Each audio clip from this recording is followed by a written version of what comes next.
大家好，这里是不群游的老师。我们现在哪里呢？我们现在已经到达了苏州非常有名的一个园林，叫留园。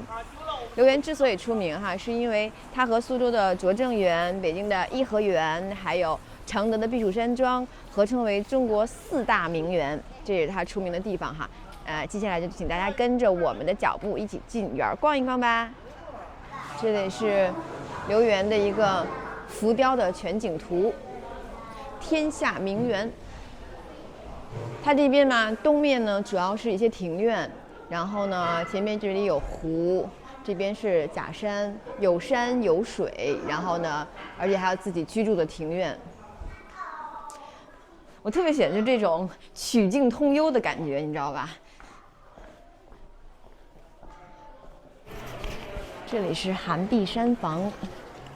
原来这里有很多的名字，但后来因为面前有这一潭池水，所以整个的场景呢非常像朱熹的一首诗，叫“一水方寒碧，千林已变红”，所以呢后来就改名叫寒碧山房，好美的名字哦。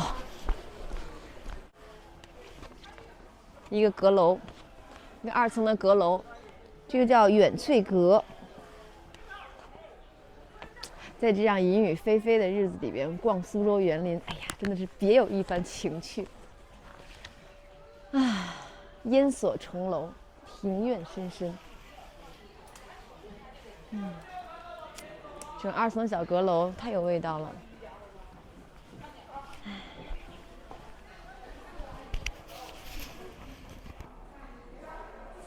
这里是呢，为园里面的一些德高望重的一些老者设计的一个游憩之处。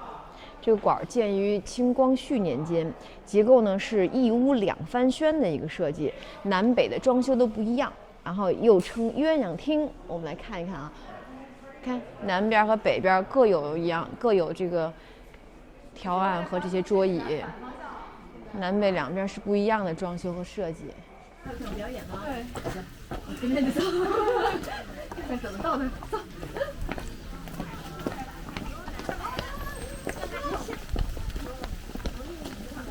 慢慢去的。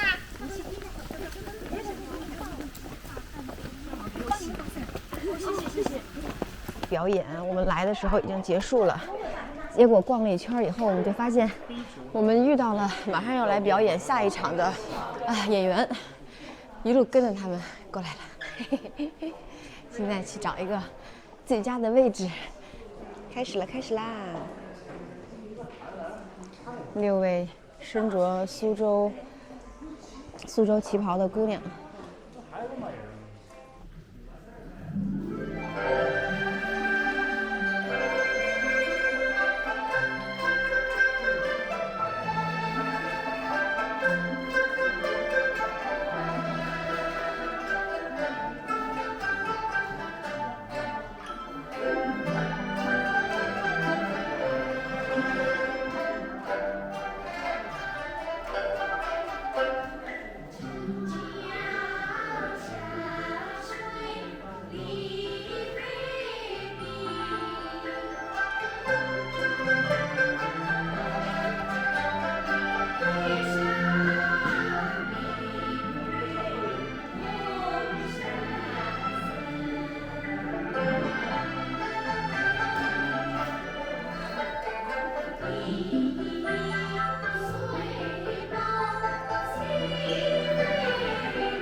我记得有一种说法哈，说苏州园林的这些设计的初衷是什么？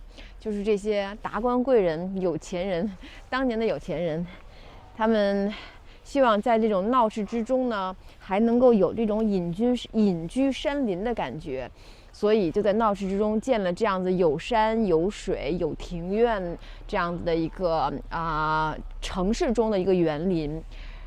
打开门就是跟城市连接，关上门就好像隐居在这个山林之中的一样感觉，非常的静谧。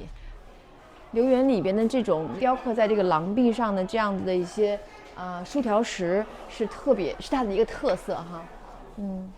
这个是当年他的一个算是他的第二代主人，刘树，因为特别喜欢书法字画，把他自己撰写的一些书法字画啊，以及他收集到的一些他喜欢的古人的字画呢，就这样雕刻在这样的廊壁上，形成了这样的竖条石。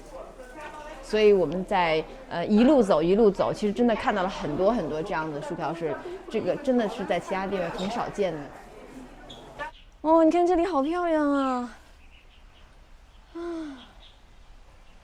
人造出了一条小河一样的感觉，虽然只是一个池塘，但是有那么多的设计，那么多精巧的设计。之前我还在想呢，我们从昨天的那个古镇，因为里面也有很多明清时候的古建筑嘛，也有很多的园子。那我们都一个一个看过来以后呢，觉得哎呀，园子都差不多嘛。但是到了这里以后，你还是会看到，就你每到一处都觉得是别有洞天的一种感觉。所以，人家被称为4大名园之一，不是浪得虚名的，还是有它的特色之所在。每一个角落，你都觉得他花了好多心思在设计。确实不虚此行啊。